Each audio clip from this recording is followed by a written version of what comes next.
우리의 궁극적인 승리는 우리에게 있지 않습니다. 바로 예수 그리스도, 그분이 우리의 궁극적인 생명이 되어주시고 생명수가 되어주셔서 우리를 영원으로 인도하여 주실 줄을 믿습니다. 우리는 이 진리를 땅끝까지 전파하는 증인의 사명을 받았지요. 그래서 올 한 해 정말 복음을 땅끝까지 증가하는 삶이 되시기를 바랍니다. 우리 오늘도 목표 고백하고요, 또 하나님 말씀으로 나아가도록 하겠습니다. 시작. 119 한 사람이 한 영혼을 구원하기. 아멘. 요한계시록의 이제 마지막 장면에 도착했습니다. 인류를 향한 하나님의 그 분명한 계획이 어떻게 이루어지고 그 마지막은 어떠한지를 분명하게 보여주고 있죠. 이는 환상이 아닙니다. 반드시 이루어질 하나님의 약속입니다. 요한계시록은 고난과 핍박 가운데 있는 성도들을 향해 하나님의 위로와 또 궁극적인 승리가 무엇인지를 선포하고 있습니다. 바로 하나님의 말씀을 계시하여 준 것이지요. 그 절정이 바로 오늘 본문이 있는 21장으로부터 시작되었습니다. 바로 새하늘과 새 땅의 약속이죠. 요한계시록 21장 1절 말씀입니다. 또 내가 새 하늘과 새 땅을 보니 처음 하늘과 처음 땅이 없어졌고 바다도 다시 있지 않더라. 아멘. 이 선언은요, 좀 더 나아졌다라는 의미가 아닙니다. 좀 변했다라고 말하는 것이 아닙니다. 죄와 죽음, 슬픔과 고통이 사라지는 근본적이고 완전한 회복의 시작을 분명하게 선언하고 있습니다. 하늘에서 내려오는 거룩한 성, 새 예루살렘은 단지 미래의 도시가 아니라, 환상의 도시가 아니라 창조주 하나님과 피조물 인간이 다시 함께 거하는 장소가 될 것입니다. 이를 에덴 동산의 회복이라 말하는 이들도 있습니다. 그것은 어떤 것입니까? 요한계시록 21장 3절 4절 말씀입니다. 내가 들으니 보좌에서 큰 음성이 나서 이르되 보라, 하나님의 장막이 사람들과 함께 있음에 하나님이 그들과 함께 계시리니 그들은 하나님의 백성이 되고 하나님은 친히 그들과 함께 계셔서 모든 눈물을 그 눈에서 닦아주시니 다시는 사망이 없고 애통한 것이나 곡하는 것이나 아픈 것이 다시 있지 아니하리니 처음 것들이 다 지나갔음이러라. 아멘. 그 나라는 처음 것들이 다 지나간 나라입니다. 하나님의 구속의 역사의 끝, 결국 하나님께서 함께하는 그 나라요, 영원한 나라입니다. 로마 제국 영원하지 않았습니다. 온 세상을 호령하며 다스리며 강력한 힘을 가진 로마 제국일지라도 그 나라는 영원하지 않았습니다. 지금 우리가 두 발을 딛고 살아가는 이 세상이 영원할까요? 아니요. 이 땅도 영원하지 않습니다.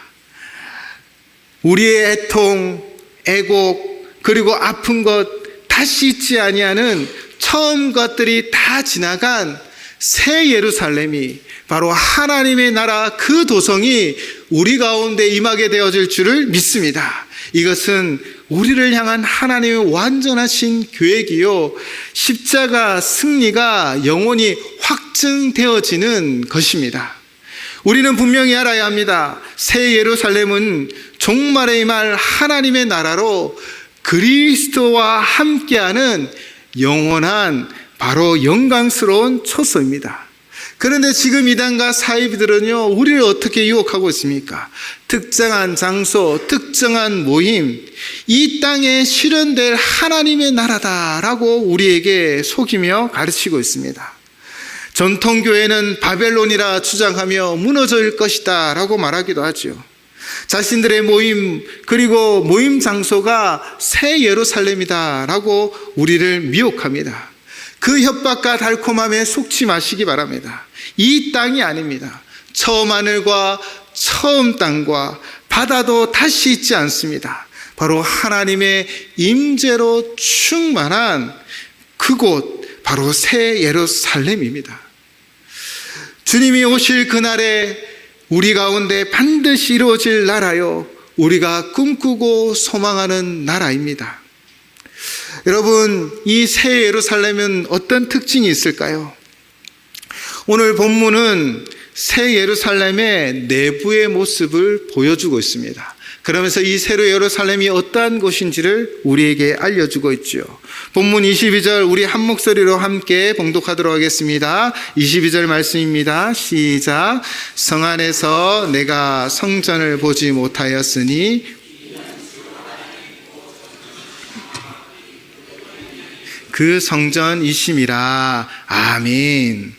이 구절은 새 예루살렘의 놀라운 사실을 우리에게 밝혀주고 있습니다. 구약시대부터 유대인들은 성전을 너무나도 중요하게 생각했습니다.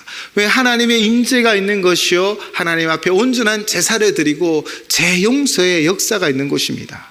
그래서 그들은 예루살렘 성을 사랑했죠. 그 이유는 그 안에 하나님의 성전이 있었기 때문입니다. 그러나 새 예루살렘은요, 놀랍게도 더 이상 건축된 성전이 없습니다.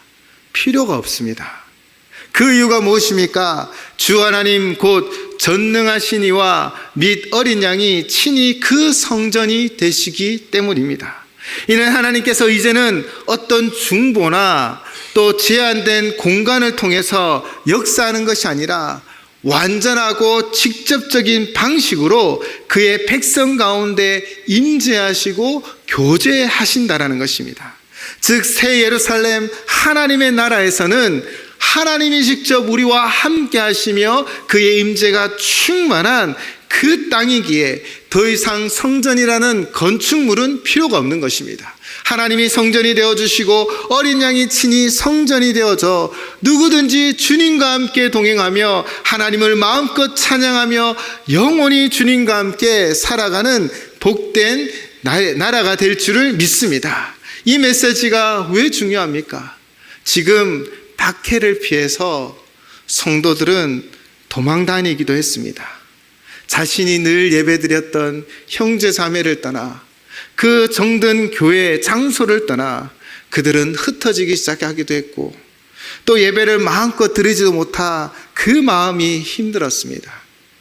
그러나 지금 이 환상을 통하여 장소가 아니라 바로 주님이 함께 하심이 진정한 예배요, 보이는 성전이 아니라 바로 오직 주님이 우리의 성전임을 강하게 선포하고 있는 것입니다.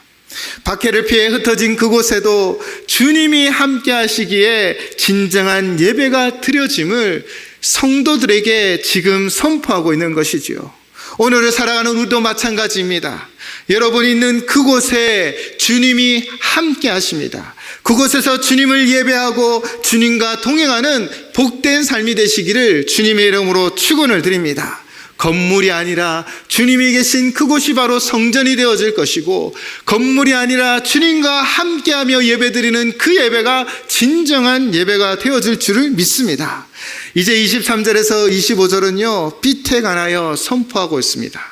이 도성은 해와 달이 필요가 없다고 합니다. 그 이유가 무엇입니까? 해와 달이 없이 어떻게 빛이 있을까요? 아니요, 하나님의 영광이 그 빛이요 어린 양이 그 등불이기 때문입니다.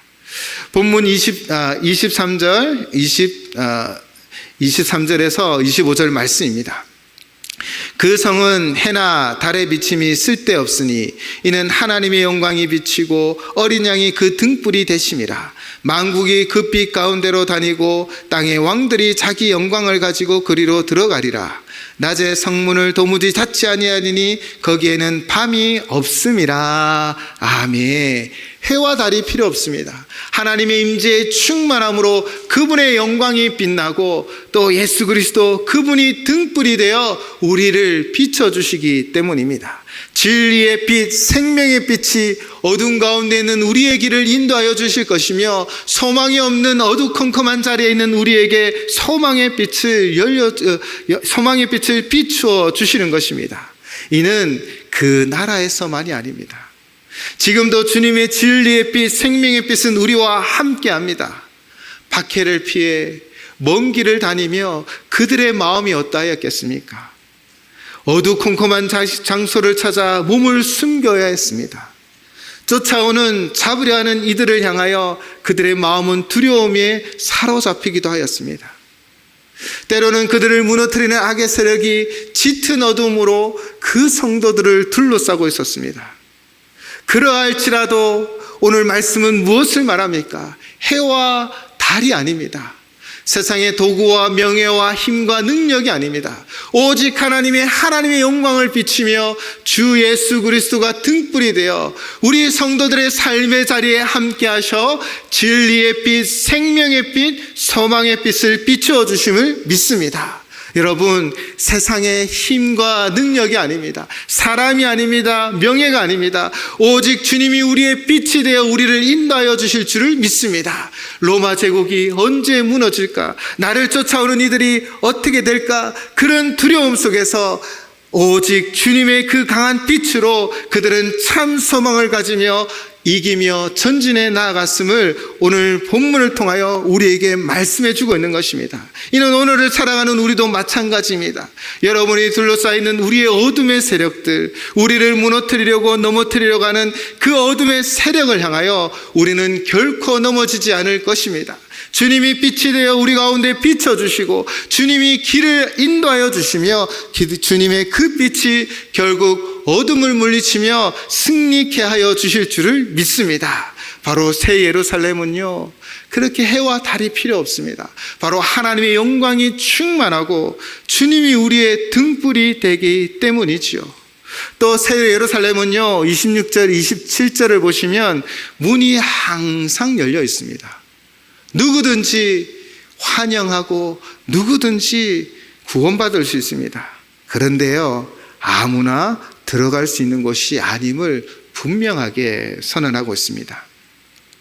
하나님께서 준비하신 그 거룩한 도성, 그곳에는요, 피부색도 다르고 언어도 다르고 문화와 국적도 다른 너무나 다양한 사람들이 다 함께 모일 것입니다. 그 거대한 다양한 속에서 그들에게 단 한 가지 공통점이 있습니다. 여러분, 그 공동점이 무엇입니까? 바로 어린 양의 생명의 책에 기록이 된 자입니다. 세상은 나이, 학벌, 출신, 인종, 국적을 중요하게 여기지만 하나님 나라에 들어가는 기준은 단 하나밖에 없습니다. 오직 하나, 예수 그리스도를 주로 믿고 영접하며 하나님의 자녀가 된 자가 누리게 될 하나님의 나라인 줄을 믿습니다. 그들의 의로 그곳에 들어간 것이 아닙니다. 오직 어린 양의 피로 씻음을 받고 그 십자가의 은혜로 구원받은 우리가 누리게 되어질 나라임을 믿습니다. 그래서 우리는 자랑할 것이 없죠. 우리의 공로, 우리의 힘, 우리의 능력으로 가는 것이 아닙니다. 오직 하나님의 은혜와 예수 그리스도의 그 십자가의 구속, 그 속량으로 우리는 새 예루살렘에, 우리는 그 나라에서 영원히 살게 되어질 줄을 믿습니다. 그러나 분명 경고하고 있는 말씀이 있습니다.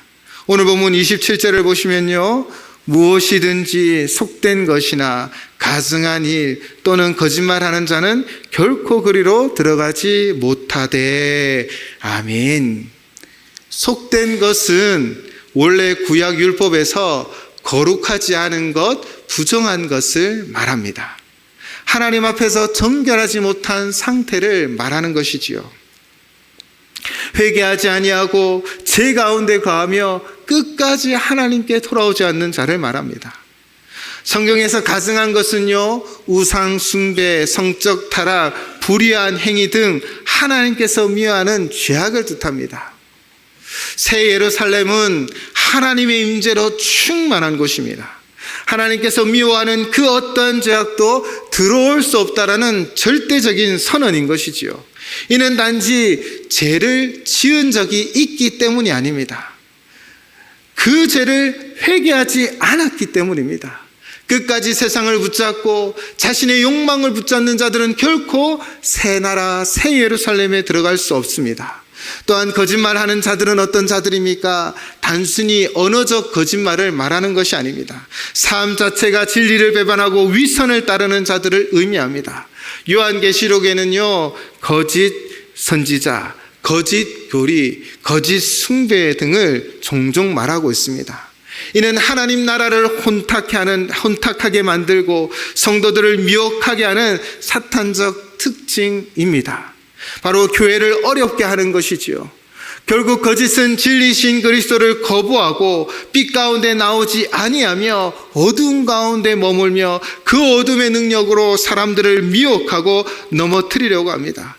결코 새 예루살렘의 빛 가운데 나아갈 수 없습니다. 그러나 분명 생명의 길을 열어두셨습니다. 어린 양이신 예수 그리스도, 그분의 보혈을 의지하며 회개하며 돌이키면 그 생명이, 그 이름이 이 생명책에 기록되어질 것을 믿습니다. 사랑하는 성도 여러분, 우리의 모든 속된 것, 가증한 것, 거짓말을 버리고 오직 예수 그리스도의 그 보혈을 의지하며 주님 앞에 나아가며 영생을 누리는 우리 모두가 되시기를 바랍니다. 21장 말미에는 이처럼 예루살렘의 내부 모습을 보여줍니다. 그러면서 우리에게 분명하게 말씀하고 계십니다. 새 예루살렘의 가장 놀라운 특징은 무엇이라고 말씀드렸습니까? 성전이 따로 없다라는 것입니다. 이는 건물이나 제도에 의존하는 예배가 아니라 하나님과 직접 교제하고 그분의 임재 안에서 온전한 예배가 이루어짐을 말합니다. 그러므로 지금 우리도 주님의 임재 안에서 어디서든지 참된 예배를 드릴 수 있습니다. 오늘도 이 시간 주님이 우리와 함께 하심을 믿습니다. 그분 앞에 우리의 정직한 모습으로 나아가며 그분을 예배하며 그분을 생각하고 그분으로 충만한 이 예배의 자리가 되시기를 주님의 이름으로 축원을 드립니다. 또한 이 도성에는요, 해와 달이 필요가 없습니다. 하나님의 영광의 빛이 어린 양이 등불이 되기 때문입니다. 그 빛은 진리와 생명의 빛이며 오늘 우리의 삶의 어두움 속에서 그 빛을 비추어 우리를 인도하며 소망의 역사를 이루어가게 됨을 믿습니다. 그리고 이 거룩한 도성은요, 문이 항상 열려 있습니다. 아무나 들어갈 수 있는 곳이 아닙니다. 문은 열려 있으나 아무나 들어갈 수 없지요. 바로 오직 어린 양의 생명책에 기록된 자만이 이 하나님의 나라를 누리게 되어질 줄을 믿습니다. 출신이나 행위가 아닙니다. 오직 예수 그리스도 그 십자가에 우리를 위하여 죽으시고 부활하신 주님을 믿는 믿음이 우리를 구원하여 줌을 믿습니다. 그러나 분명 하나님은 경고하고 있습니다. 속된 것, 가증한 일, 거짓을 따르는 자들은 결코 들어올 수 없으니 오직 어린 양이신 예수 그리스도 그분 앞에 나아가 회개하고 그 생명책에 그 이름을 올리며 영원한 나라로 들어오라 라고 우리에게 오늘도 말씀하고 있습니다. 사랑하는 성도 여러분, 주님의 임재 안에서 주님의 빛 가운데 회개의 삶으로 날마다 정결함으로 주님 다시 오심을 기다리는 지혜로운 신부가 되시기를 주님의 이름으로 축원을 드립니다. 이제 장면이 바뀝니다.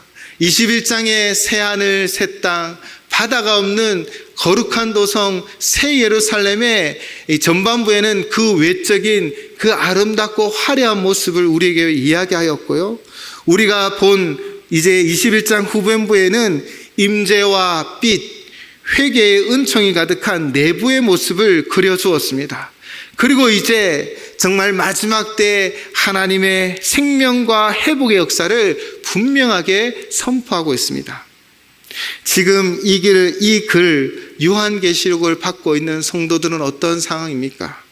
용과 거짓 그리스도, 거짓 선지자들의 온갖 유혹과 핍박 가운데 상하고 상처있고 목말랐습니다.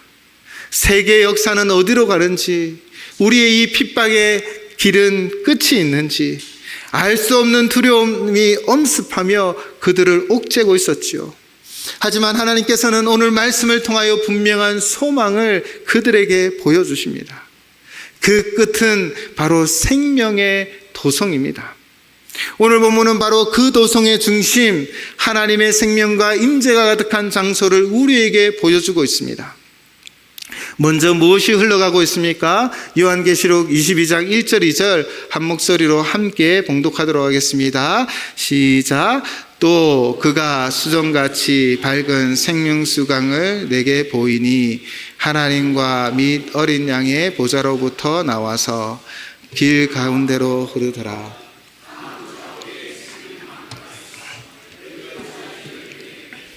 달마다 그 열매를 맺고 그 나무 잎사귀들은 만국을 치료하기 위하여 있더라. 아멘. 노년의 요한 사도는요, 고통당하는 자식과 같은 성도들을 바라보며 어떻게 해야 할까 아마 하나님 앞에 많이 울었을 것 같습니다. 그때 하나님이 이 요한 사도에게 이 요한계시록의 환상을 보여주며 이 끝이 어떻게 되어질 것을 분명히 말씀하셨습니다. 맑고 수정같이 빛나는 생명수강이 하나님의 보좌와 어린 양의 보좌에서 흘러나옵니다.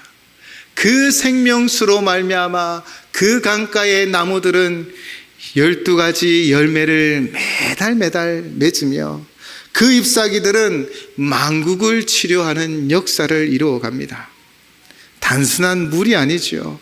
하나님께서 오는 영적 생명, 은혜, 곧 영원히 목마르지 아니하는 생명의 근원입니다. 우리는 이 땅을 살아갈 때 갈급할 수밖에 없습니다. 그러나 그곳에서는 생명의 강이 우리를 끝없이 채우며 만족해 하며 회복하게 하고 치료하여 주실 줄을 믿습니다. 여기서 우리는 하나님 회복의 역사가 얼마나 풍성한지를 알지요. 만국입니다. 모든 사람입니다. 누구든지 주 예수 그리스도의 이름을 부르는 자는 구원을 얻고 회복의 역사가 일어나게 되어짐을 믿습니다. 시간이 흐를수록 더욱 새롭고 수많은 이들은 상처의 치유를 얻고 고통의 흔적은 씻긴 은혜가 넘쳐납니다. 우리의 삶의 상처, 만국의 갈등, 역사 속의 아픔도 하나님께서 온전하고 완전히 치유하여 주실 줄을 믿습니다. 이 생명수는 그 나라에서만이 아닙니다. 예수님께서는 끝없는 목마름으로 의지할 대상을 찾고 찾는 목마른 사마리아 여인을 만나셨습니다. 그에게 예수님은 이런 질문을 하셨죠. 내 남편을 데려오라. 그때 여인은 무엇이라고 대답합니까? 저는 남편이 없습니다. 그 대답에 예수님도 내가 남편이 없다는 말이 옳다라고 말하며 요한복음 4장 18절로 이렇게 말씀하십니다. 너에게 남편 5이 있었고 지금 있는 자도 내 남편이 아니니 내 말이 참되도다. 아멘. 사마리아 여인에게 남편은 어떤 존재였을까요? 그 남편은요, 인간적인 관계, 경제적인 안정, 삶의 의미를 다 줄 수 있는 대상이었습니다. 여인으로서 당시 그 세상을 살아가기는 너무나 어렵고 힘든 삶이었습니다. 그래서 여인은 5명의 남편, 그리고 지금도 한 남편을 만나고 의지하고 있는 것이지요. 왜 5명이나 그리고 지금 있는 남편도 만나고 있습니까? 그렇게 인간적인 관계의 안정적임, 그리고 경제의 안정, 그리고 삶의 의미를 찾고 남편을 만났지만 그러나 채워지지 않아 계속 목마를 수밖에 없었다라는 것입니다. 그래서 남편이 없다라고 고백합니다. 예수님은 그녀의 숨겨진 목마름과 상처를 깊이 하시고 더 이상 마셔도 해결되지 않는 헛된 세상의 것을 채우려 하지 말고 바로 주님이 주시는 그 생명수로 채우라라고 말씀하십니다. 지금도 마찬가지입니다. 생명수는 세상의 물질과 권력과 인맥에서 나오는 것이 아닙니다. 우리의 생명수는 오직 주님으로부터 나오는 줄을 믿습니다. 세상 모든 것은 영원하지 않고 사라지며 때로는 그것이 강력한 힘으로 우리를 짓누르고 그로 말미암아 상처 있고 아픔은 삶을 살아가지만 그러나 보좌로부터 흘러나오는 그 생명수로 말미암아 우리는 넉넉히 이기며 승리하게 되어질 줄을 믿습니다. 새 예루살렘, 하나님의 나라의 회복은 바로 이 에덴의 회복입니다. 이 에덴에서 하나님과 아담이요 함께 거닐었습니다. 그러나 죄로 말미암아 어떤 현상이 일어났습니까? 아담이 하나님을 피해버렸습니다. 죄로 인하여 관계는 끊어지고 죄로 인하여 사망이 다가왔고 죄로 인하여 삶은 피폐해졌습니다. 그러나 예수 그리스도로 말미암아 회복된 인생은 3절을 보시면 다시 저주가 없고, 4절을 보시면 그분의 얼굴을 배웠게 될 것이고, 우리는 그분의 이름을 이마에 새기며 하나님께 속한 자로서 하나님의 소유된 백성으로 살아가게 됨을 믿습니다. 그리고 5절은 우리에게 이렇게 분명히 말씀하고 있습니다. 오늘 5절 말씀도 한 목소리로 함께 봉독하도록 하겠습니다. 시작. 다시 밤이 없겠고 등불과 햇빛이 쓸데없으니 이는 주 하나님이 그들에게 빛이심이라. 그들이 세세토록 왕노릇 하리로다. 아멘. 마지막으로 이 도성 하나님의 나라에는 어둠이 없습니다. 밤이 없습니다. 어둠도 없고 두려움도 없고 상함도 없고 애통도 없고 고통함도 없습니다. 하나님의 영광의 빛이 그 도성을 환하게 밝힐 것이며 성도들은 세세토록 왕노릇하게 되어집니다. 주와 함께 그 영광을 누리게 되어질 줄을 믿습니다. 이 놀라운 환상은요, 단지 먼 훗날의 약속만이 아닙니다. 천국 문턱에서만 이루어지는 일이 아닙니다. 하나님께서는 지금 이 순간에도 우리의 삶 가운데 함께 하시며 주님은 그 생명수를 우리에게 흘러보내심을 믿습니다. 말씀을 묵상할 때 우리는 그 생명수로 말미암아 말씀을 이끄는 삶을 살아가게 되어질 줄을 믿습니다. 기도의 자리에 나아가 무릎을 꿇을 때 하나님의 보좌로부터 나오는 그 은혜의 강이 우리의 마음을 덮고 결국 승리케 하여 주실 줄을 믿습니다. 겸손히 섬기는 그 자리에 바로 그 생명수가 흘러가 회복의 역사가 이루어지게 될 것입니다. 복음이 전파하는 삶을 통하여 수정수와 같은 맑은 생명수가 땅끝까지 전파되어 한 번도 하나님의 이름을, 주 예수 그리스도의 이름을 듣지 못한 자들에게 증거되어지는 놀라운 역사가 일어나게 되어질 줄을 믿습니다. 사랑하는 성도 여러분, 보좌로부터 흐르는 이 생명수는 지금도 우리 가운데 흘러가고 흘러가게 되어질 줄을 믿습니다. 오늘도 주님은 우리에게 이렇게 말씀하십니다. 요한복음 4장 14절 말씀입니다. 내가 주는 물을 마시는 자는 영원히 목마르지 아니하리니 내가 주는 물은 그 속에서 영생하도록 솟아나는 샘물이 되리라. 아멘. 생명수 근원 되신 주님과 함께 한 주간도 동행하시기 바랍니다. 힘들고 지친 일이 있을 때마다 주께 나오면 그분이 우리에게 생명수를 허락하여 주실 줄을 믿습니다. 그분이 우리의 힘과 능력이 되어 한 주간 넉넉히 승리하게 하여 주실 줄을 믿습니다. 기도하시겠습니다.